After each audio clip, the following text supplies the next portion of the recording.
ചില്ലറ ഉണ്ടല്ലോ 10-ന്റെ 20-ന്റെ 50 പൈസ 1 രൂപയുടെ കോയിൻ തൊട്ട് വരുത് ശരിയല്ല. ഇത് 5000-50,000 ഇരിപ്പുണ്ട്, അതിനകത്ത് നോക്കത്തോളില്ല. പേഴ്സ് എടുത്താൽ 3.25 കിലോ ഉണ്ട്. ഈ എയർപോർട്ടിലൊക്കെ ചെല്ലുമ്പോ ഉണ്ടല്ലേ, സ്കാനർ കൊണ്ടുപോകണ്ട, ഇവരേതോ ന്യൂട്രൺ ബോംബ് വെച്ചേക്കുന്നത് പോലെ.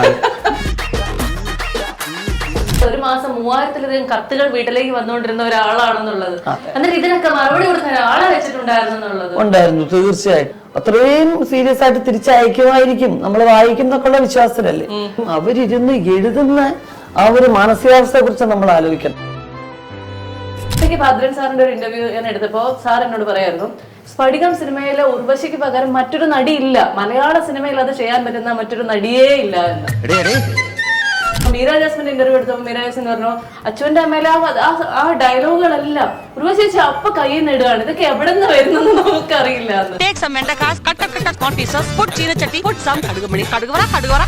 ചേച്ചി പ്രൊഡ്യൂസ് ചെയ്ത സിനിമ പിടക്കോഴി പോകുന്ന നൂറ്റാണ്ട്, അതിലെ തമാശകൾ നമ്മൾ ഇപ്പോഴും ആലോചിക്കാറുണ്ട്, ചിരിക്കാറുണ്ട്. മറ്റേ വീട് എവിടെയാന്ന് ചോദിക്കുമ്പോൾ സന്ദീപിന്റെ വീടിന്റെ അപ്പുറത്ത് ഏവിയും ഒരു പുതിയ കുട്ടിയെ ഇൻട്രൊഡ്യൂസ് ചെയ്യുന്നുണ്ട്. ആ ഒരു സ്കൂൾ കുട്ടിയാണ്, പക്ഷെ ലോകൈക അഹങ്കാരിയാണ്.